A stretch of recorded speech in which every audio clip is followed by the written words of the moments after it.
Hey guys, what's up? This is Boy16. Sorry about the really low lighting in the room. I'm not sure if you're able to tell, but it is really low lighting. It's because I'm doing this video really at night, so it's like about 10 o'clock or something at night.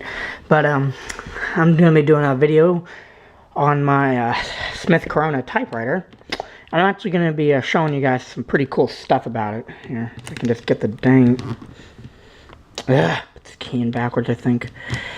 There we go. So I'm going to show you some pretty unique thing on it.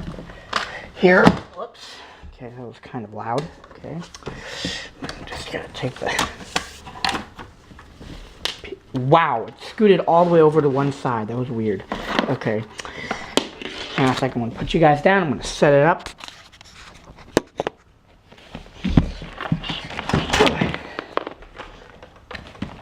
Okay, we don't need this open anymore.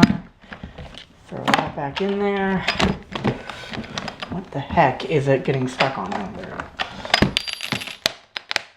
Okay, there we go.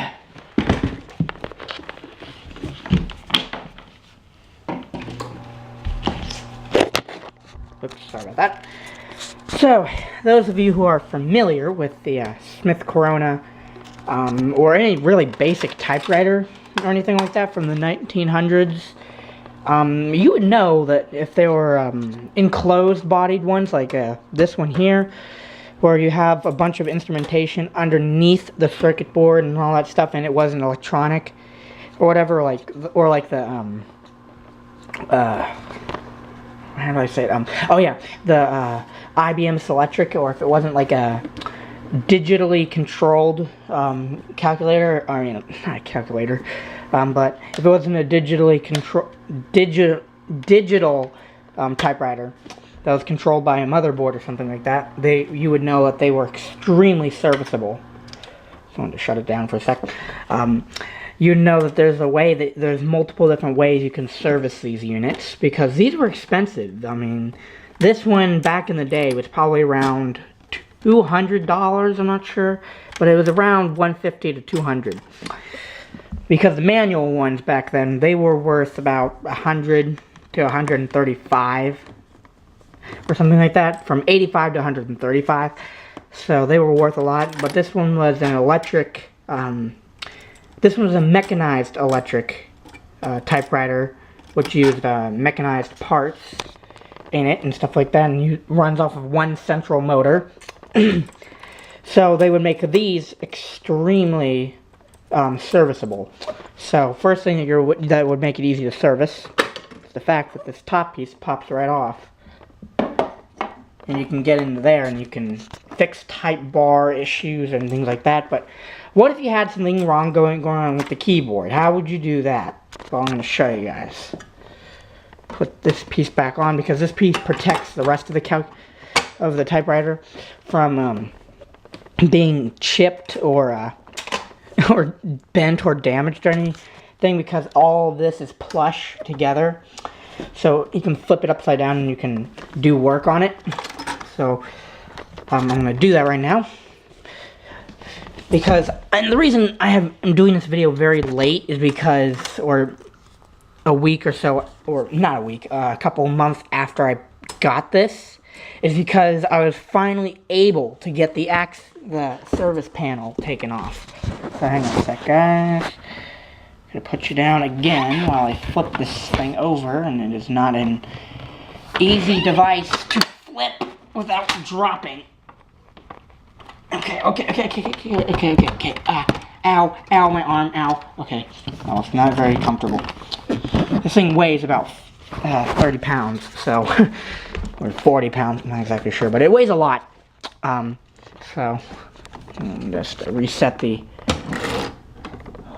type bar there. We don't need that on right now. So, I get my Mr. 7-head screwdriver here. Now, crack this little baby open. I'm going to show you which one of the... hang on a second. I think I have a flashlight on here, although it's really crappy, but... that screw right there has been eaten up by how hard I've had to twist it to be able to get this service panel off. And I had to move it from where it was originally because I wasn't very confident in keeping it on the service panel, because the service panel, you want it to be able to come off easily. So, shut off my light here. Take this off, or put it open. Okay, hang on, let me switch hands. I'm right-handed, so I need to use my right hand. Okay, hang on, here we go. There we go. In it goes. And the one problem with these screws or whatever is they were made of a very soft, pliable metal. They weren't made out of the screws and stuff that we have of today, where the screws today are like almost impossible to break. While they were trying, these were actually the highest quality screws that they used back in the day, because other screws were either very big or were very heavy and were not cheap. These were the only screws that they could use that wouldn't completely and utterly blow the manufacturer bank, or blow the pricing out of the water for having to manufacture something like this. So the service panel is very easy to take out. You just lift it up pretty much. There is grips in the back of this thing that slide into the thing, but you can just take that right off. Then underneath, you see there is a lot of mechanisms. And how the heck is my battery this low already? But oh well. You know what, it'll have to run for another 6 minutes, or 5 minutes, or whatever, but... So you're able to see all the different mechanisms in here. So all these little levers right here, going across here, these all go to the buttons. Each individual button has their own lever, and each individual button has a trace that goes to these that are bent and formed in a way that would be able to fit these, and then they go onto these, and then the way, remember if I told you in the previous videos about this typewriter, is that it does use a gear system. I'm not sure if you're able to see it down there or not, but there's a little wheel with really edged sides on it, and then whenever you push this, these snag onto that immediately and then slam the hammers forward using these cantilevers. There's actually three link cantilevers. One link there, one link somewhere underneath here, and then a link here until it actually finally gets to the hammers. But over here is the motor.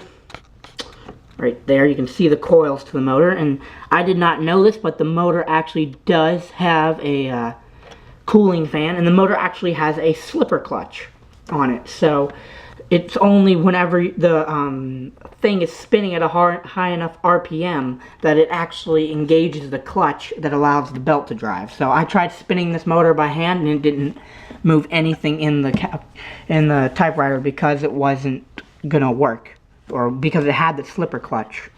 And I found out about that after I took off the outer shell to do some service to that. But the motor's switch is actually not mechanical, it's just a regular switch, but it is mechanically turned on and off through here. The switch is way back over here, and the wire runs across the back here, and then it goes to the motor. And this is like a, I'm not exactly what they call it, but it's like some kind of fibrous flame retardant paper or whatever that they use as a heat shield for the motor, because this part does get really, really warm because the motor coils right there, and that there's a metal plate. So they put that there to help insulate it so it doesn't burn or heat up the bottom of your service panel that would potentially do some kind of damage to your desk or something like that. But anyway, the belts and stuff, they're behind these little walls here on either side, and they're protected from any use. You'd have to take this whole blue outer ring off to be able to get to those. But you have your bell here, You have your gear mechanism for the motors, for the cartridge motor, or the thing that helps with the cartridge running abilities. That's what that is. That removes the carriage and the cartridge controller, and you have all your levers and stuff in here. So anyway, I hope you guys enjoyed this video as late as I put it up, but if you guys have any more questions, or you would like me to do another video of the of this typewriter taken apart or open, then please let me know and I'll be sure to do that. But anyway, I hope you guys enjoyed. Please don't forget to comment, like, and subscribe, and I'll see you guys later. Stay cool, YouTube. Bye.